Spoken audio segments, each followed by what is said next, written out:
Tá comigo? Que eu não era de pessoa para andar que eu fugia? Pastor Vanderlei. Você foi para Belo Horizonte. Você tava comigo? Não, você foi para Belo Horizonte com minha mãe. Aí depois Pampulha ainda. Isso, aí você não quis deixar minha mãe sozinha esperando o pastor. Foi assim, porque ela me contou essa história. Eu achava que era você. Não, era minha mãe.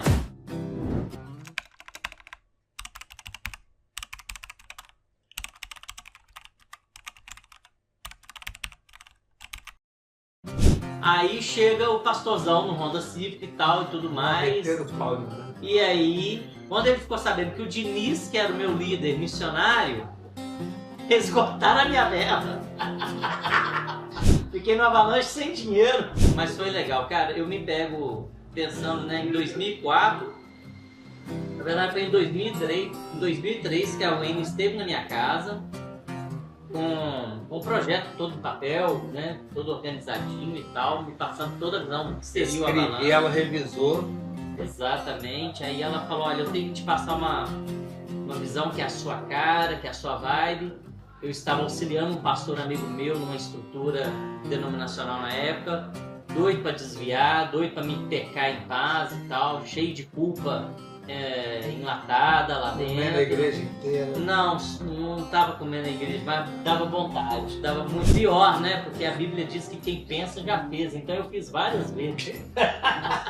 Aí a Wayne vai, tira meu sono, conversa comigo, eu não dormi naquela noite. Aí no outro dia eu cheguei pro pastor e falei, olha, eu tô indo embora, tô indo pra Vitória para trabalhar numa missão estilo Jocum. Ela falou, qual que é o nome da missão? A missão Avalanche. Aí eu falei, eu não conheço. Eu falei, é claro, ela não existe da gravação. Acabou ainda não? Senão seria o do... Aí o que acontece? Eu chego lá, Diniz me busca na rodoviária e aí nós seguimos para uma casa que ficava ali na rua Wilson Freitas, em frente a um prédio que até então que seria um prostíbulo. Onde vai ser a base da missão?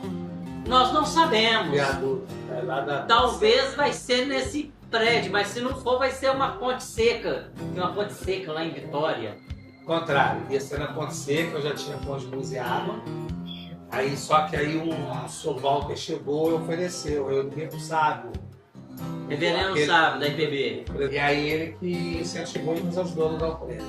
Exatamente. Eu só sei que depois de 3 dias, que não tinha nada, já tinha um prédio com um carro na garagem, já tinha um escritório montado, com todas as camas montadas, e foi uma revolução. E ali nós começamos algo inédito. Pelo menos na minha vida tinha sido inédito e mudou. E foi lá que Deus restaurou a minha vida de oração, porque era uma das atividades que estava dentro do regimento interno da base, que era a oração, né?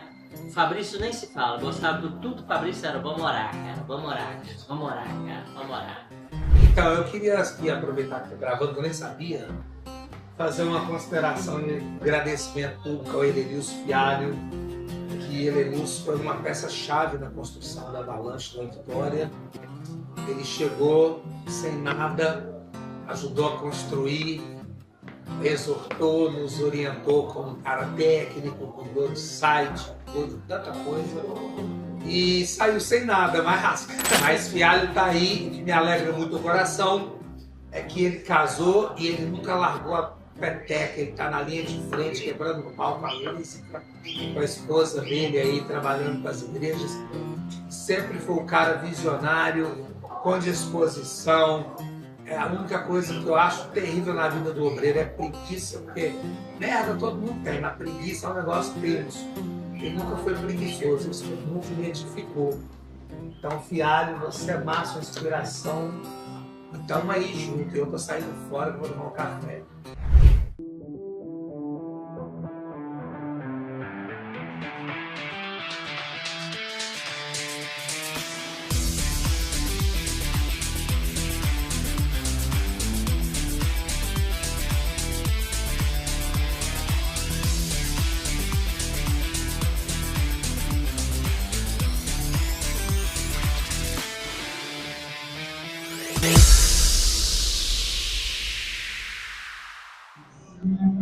Galera, hoje é o segundo dia que está rolando o Moca aqui em Belo Horizonte e nós estamos fazendo esse rolê aqui em Belo Horizonte na Praça 7.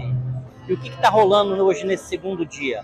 Uma super interação de pessoas que vieram para participar desse encontro e trocar uma ideia com quem estiver passando, no propósito de revelar um pouco mais, de mostrar, de falar um pouco mais, de compartilhar um pouco mais a fé em Cristo Jesus. Então muita gente já foi abordada, a equipe usou de estratégia para fazer uma intervenção aqui na Praça 7, e nesse segundo dia nós estamos tendo surpresas muito agradáveis.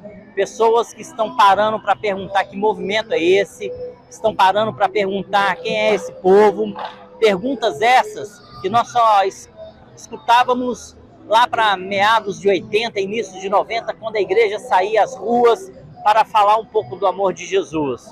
O que nós concluímos com isso é que as pessoas estão ouvindo muito sobre Deus, mas não estão conhecendo a sua igreja pessoalmente. O relacionamento entre igreja e povo, de certa forma, está interrompido. E o povo está procurando Deus. E o povo quer saber de Deus. O povo quer entender Jesus. O povo quer entender o amor de Deus. E isso que está rolando aqui na Praça 7 é muito especial. Hoje, no dia 23 de setembro de 2023, nós estamos com a presença de muitos representantes de liderança, estamos com a presença de muitos líderes de movimentos alternativos cristãos, como o Avalanche, como o Moca, como a Cristo House, e de várias partes do país. O que está acontecendo aqui está sendo muito legal.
Então, brother, eu abri trincheira, você está dizendo, né? Porque era uma época assim que tudo era considerado do diabo, bateria era do diabo, guitarra era do diabo, né? Eu comecei no Catsmané em 87, fui o primeiro baixista e saí em 91. Até lá a gente saiu abrindo trincheiras, na verdade, né? Falando de Jesus rasgadamente, uma poesia bem diferenciada para poder alcançar o jovem, né? Mais o jovem da época, que era tudo rebeldezinho sem causa. A gente tinha que chegar com uma ideia diferente também, né?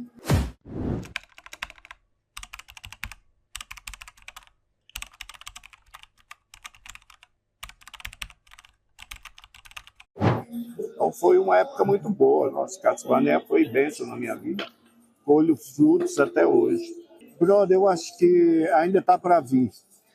O contemporâneo está para vir. Porque o cristianismo hoje se resume muito em uma pregação de autoajuda.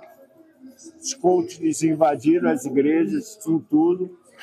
E eu sinto falta um pouco da pregação João Batista, que é o arrependei-vos, que é você negar a si mesmo e seguir a Cristo. E o negar a si mesmo é um peso muito grande para o cristão, principalmente nos dias de hoje. Aí eu estou do lado do Evangelho de Cristo, saca? Porque ele é o mesmo que libertou ontem, é o mesmo que liberta hoje, é o mesmo que vai libertar amanhã.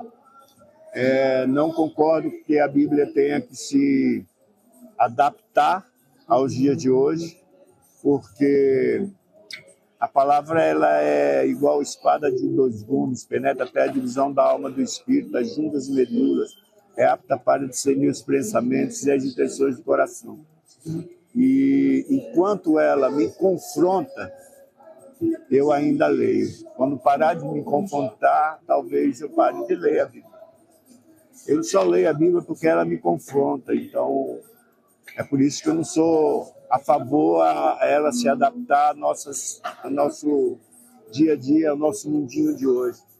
E sim, a gente tem que se adaptar a ela mesmo, o tempo todo. Cara, como músico, sinceramente, eu queria estar tocando num equipamento melhor, sim. Em caixas melhores, sim. Só que eu acho o seguinte, você tem que se adaptar ao local também, né? Eu toco em palcos grandes, toco quando tem essa possibilidade. Agora, quando não tem, eu venho aqui para um encontro de hippie.